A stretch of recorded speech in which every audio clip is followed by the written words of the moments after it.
அகிலம் டிவி நேயர்களுக்கு வணக்கம். இன்றைய பிரதான செய்திகள். முதலில் தலைப்புச் செய்திகள். குறைந்த வருமானம் ஈட்டுபவர்களுக்கு மகிழ்ச்சி தகவல். தென்னிலங்கையை கதிகலங்க வைக்கும் அனுர, மக்களுக்காக தொடரும் அதிரடிகள். சாரதியின் தூக்க கலக்கத்தால் விபத்து, 4 மருத்துவமனையில். இலங்கை வந்தார் போலந்து அமைச்சர். மரம் விழுந்ததால் போக்குவரத்து முற்றிலுமாக தடை. சுழன்றடித்த காற்றால் தூக்கி வீசப்பட்ட முச்சக்கர வண்டி. ஜப்பானில் வெடி விபத்து, 10 பேருக்கு காயம். கனடா தமிழின அழிப்பு நினைவகத்தை சேதப்படுத்திய விசமிகள், அதிர்ச்சியில் தமிழர்கள். நெடுநாள் மீன்பிடி படகுகளில் இருந்து 450 கிலோவிற்கும் மேற்பட்ட போதைப் பொருட்கள் மீட்பு. சீன ரசாயன ஆலையில் வெடி விபத்து, 5 பேர் உயிரிழப்பு. தொடர்பென விரிவான செய்திகள். குறைந்த வருமானம் ஈட்டுபவர்களுக்கு வீட்டு வசதி உதவி வழங்கும் திட்டம் ஆரம்பிக்கப்பட்டுள்ளது. நகர அபிவிருத்தி, நிர்மாணிப்பு மற்றும் வீடமைப்பு அமைச்சு குறித்த தகவலை வெளியிட்டுள்ளது. இதன்படி குறைந்த வருமானம் பெறுபவர்களுக்கு 10 லட்சம் ரூபாய் வரை நிதி உதவி வழங்கப்படும் என பிரதி வீடமைப்பு அமைச்சர் டி.பி. சரத் தெரிவித்துள்ளார்.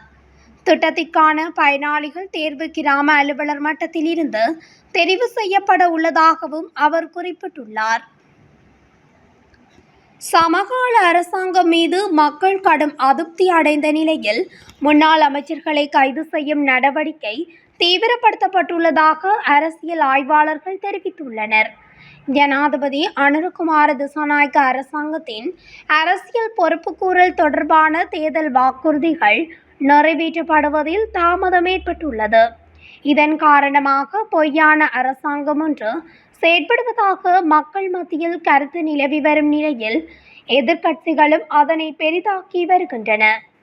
இவ்வாறான நிலையில் ஊழல் மற்றும் முறைகேடு தொடர்பான குற்றச்சாட்டுக்கு உள்ளான முக்கிய அரசியல் பிரமுகர்களை குறிவைத்து கைது நடவடிக்கை அரசாங்கம் தீவிரப்படுத்தியுள்ளது.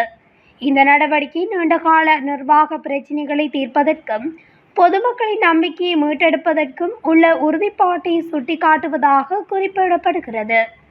கடந்த காலத்தில் நடந்ததாக கூறப்படும் ஊழல், மோசடிகள், கொலைகள் மற்றும் ஈஸ்டர் கொண்ட தாக்குதல் சூத்திரதாரிகள் அம்பலப்படுத்தப்படுவதுடன் அவர்களுக்கு எதிராக சட்ட நடவடிக்கை எடுக்கப்படும் என ஜனாதிபதி தேர்தலுக்கு முன்னர் அனுரகுமார திசாநாயக்க உறுதியளித்தார். எனினும் ஜனாதிபதியாக பதவியேற்று 1 வருட காலத்தை நெருங்கும் நிலையிலும் அது தொடர்பான காத்திரமான நடவடிக்கைகளை இன்னும் எடுக்கவில்லை என்பது குறித்து மக்கள் மத்தியில் கடும் அதிருப்தி நிலை ஏற்பட்டுள்ளது. இது தேசிய மக்கள் சக்தி தலைமையிலான அரசாங்கத்தின் மீதான மக்களின் நம்பிக்கையை சீர்குலைக்கும் செயலாக மாறியுள்ள நிலையில் கடந்த உள்ளூராட்சி மன்ற தேர்தலின் போது பிரதிபலித்திருந்தது. நாடாளுமன்றத்தில் அறுதி பெரும்பான்மை பலத்துடன் உள்ள அரசாங்கம் உள்ளூராட்சி தேர்தலின் போது கணிசமான வாக்குச்சரிவிற்கு உள்ளானது. அனுர அரசின் மீது மக்கள் கொண்ட வெறுப்பின் காரணமாக இந்த மாற்றம் ஏற்பட்டதாக சுட்டிக்காட்டப்பட்டுள்ளது. இந்நிலையில் கடந்த ஆட்சிகளின் போது அமைச்சரவை அந்தஸ்து, அமைச்சு பதவிகளை வகித்தவர்களை இலக்கு வைத்து கைது செய்யும் நடவடிக்கைகள் முன்னெடுக்கப்பட்டு வருகின்றன. இதன் மூலம் மக்கள் மத்தியில் இழந்துள்ள அரசின் மீதான நம்பிக்கையை மீண்டும் கட்டியெழுப்ப முடியும் என்ற நம்பிக்கையை தேசிய மக்கள் சக்தி கொண்டுள்ளது. அதற்கமைய முன்னாள் அமைச்சர்களான கெகலியர் ரம்புக்வெல போலி மருந்து உள்ள குற்றச்சாட்டிலும், பிரசன்ன ரணவீர அரசு காணி துஷ்பிரயோக குற்றச்சாட்டிலும், மேர்வின் சில்வா காணி ஒப்பந்த மோசடி தொடர்பிலும், மஹிந்தானதல்கமகே தரமற்ற உர இறக்குமதி தொடர்பிலும், சாமர சம்பத் தசநாயக்க நிதி துஷ்பிரயோக குற்றச்சாட்டு தொடர்பிலும், எஸ்.எம். ரஞ்சித் எரிபொருள் கொடுப்பனவு துஷ்பிரயோகம் தொடர்பிலும், துமிந்த திசாநாயக்க சட்டவிரோத ஆயுதத்தை பயன்படுத்திய குற்றச்சாட்டிலும் இவ்வாறு கைது செய்யப்பட்டுள்ளனர். பல்வேறு குற்றச்சாட்டுகளில் 7 பேர் கைது செய்யப்பட்ட நிலையில் மேலும் பலர் கைது செய்யப்படலாம் என தெரிவிக்கப்படுகிறது. இவ்வாறான நிலையில் தான் உட்பட முன்னாள் அரசியல்வாதிகள் 40 பேரை கைது செய்வதற்கான நடவடிக்கையை சமகால அரசாங்கம் மேற்கொண்டு வருவதாக முன்னாள் அமைச்சரான விமல் வீரவன்ச குற்றம் சாட்டியிருந்தமை குறிப்பிடத்தக்கது. குருநாகல் புத்தளம் வீதியில் பாதனிய சந்திக்கு அருகில் இடம்பெற்ற விபத்தில் 4 பேர் காயமடைந்துள்ளதாக போலீசார் தெரிவித்துள்ளனர். இந்த விபத்து நேற்று பிற்பகல் இடம்பெற்றுள்ளது. சாரதியின் கட்டுப்பாட்டை இழந்த மோட்டார் சைக்கிள் ஒன்று முன்னால் பயணித்த லொரியுடன் மோதியதில் குறித்த விபத்து இடம்பெற்றுள்ளது. அனுராதபுரத்திலிருந்து குருநாகல் நோக்கி பயணித்த காரொன்றே இவ்வாறு விபத்துக்குள்ளாகியுள்ளது. காரின் சாரதி உறங்கியதால் இந்த விபத்து இடம்பெற்றுள்ளதாக போலீசார் தெரிவித்தனர். விபத்தின் போது 4 பேர் காயமடைந்துள்ள நிலையில் சிகிச்சைக்காக வாரியப்புல வைத்தியசாலையில் அனுமதிக்கப்பட்டுள்ளனர். இது தொடர்பில் போலீசார் விசாரணைகளை மேற்கொண்டு வருகின்றனர். போலந்து குடியரசின் வெளியுறவு அமைச்சர் ரெட்டோஸ்லாவ் சிகோர்ஸ்கி 3 நாள் உத்தியோகபூர்வ விஜயமாக புதன்கிழமையன்று இலங்கைக்கு வந்தடைந்தார். அவரை வெளியுறவுத்துறை இராஜாங்க அமைச்சர் அருந்திக பெர்னாண்டோ வரவேற்றுள்ளார். அமைச்சர் சிகோர்ஸ்கி இன்று பிற்பகல் வெளியுறவு அமைச்சர் விஜிதஹேரத்துடன் இருதரப்பு கலந்துரையாடல்கள் உட்பட உயர்மட்ட சந்திப்புகளில் ஈடுபடுவார் என்று எதிர்பார்க்கப்படுகிறது. அவிசாவளை கேகாலை பிரதான வீதியின் மாகம்மன பகுதியில் போக்குவரத்து முற்றிலுமாக தடைப்பட்டுள்ளது. இன்று காலை வீதியில் ஒரு பெரிய மரம் விழுந்ததால் இந்த நிலை ஏற்பட்டுள்ளது. அனர்த்த நிவாரண குழுக்கள் தற்போது வீதியை போக்குவரத்துக்கு திறக்க தேவையான பணிகளை மேற்கொண்டு வருகின்றனர்.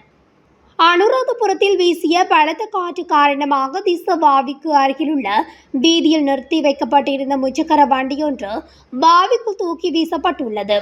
இந்த விபத்து நேற்று இடம்பெற்றுள்ளது.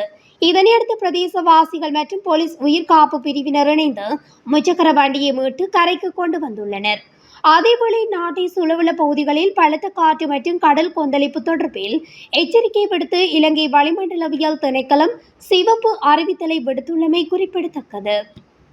ஜப்பான் தலைநகர் டோக்கியோவில் உள்ள ஒரு கட்டுமான இடத்தில் ஏற்பட்ட வெடி விபத்தில் 10 பேர் காயமடைந்தனர்.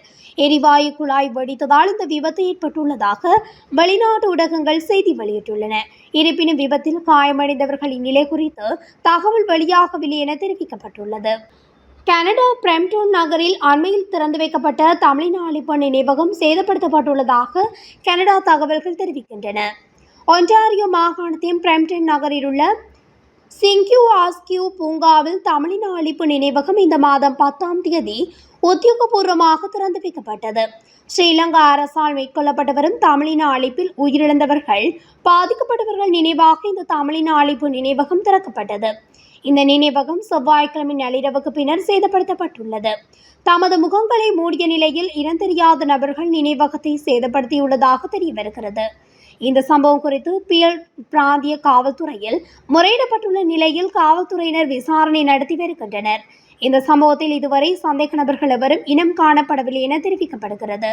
அதேவேளை தமிழின அழிப்பு நினைவகம் சேதப்படுத்திய சம்பவம் தமிழ் மக்களை அதிர்ச்சிக்குள்ளாக்கியுள்ளது. நாட்டின் தெற்கு கடற்கரையை அண்மித்த ஆழ்கடல் பகுதியில் நேற்று கைப்பற்றப்பட்ட 2 நெடுநாள் மீன்பிடி படகுகளில் இருந்து 450 கிலோகிராமிற்கும் மேற்பட்ட நிறையுடைய ஐஸ் மற்றும் ஹெரோயின் போதைப் பொருட்கள் கைப்பற்றப்பட்டுள்ளன. இதன்போது 11 பேர் கைது செய்யப்பட்டுள்ளதாக தெரிவிக்கப்பட்டுள்ளது.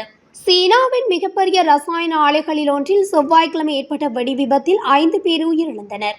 6 பேரை காணவில்லை.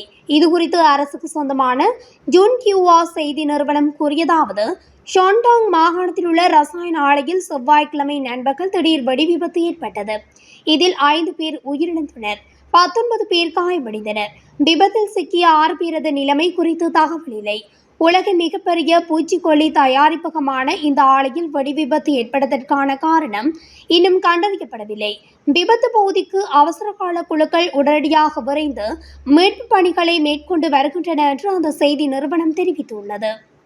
இத்துடன் அகிலம் டிவியின் இன்றைய பிரதான செய்திகள் நிறைவடைகின்றன. தொடர்ச்சியாக இதுபோன்ற செய்திகளை உடனுக்குடன் தெரிந்து கொள்ள அகிலம் டிவி ஊடகத்துடன் இணைந்திருங்கள். நன்றி, வணக்கம்.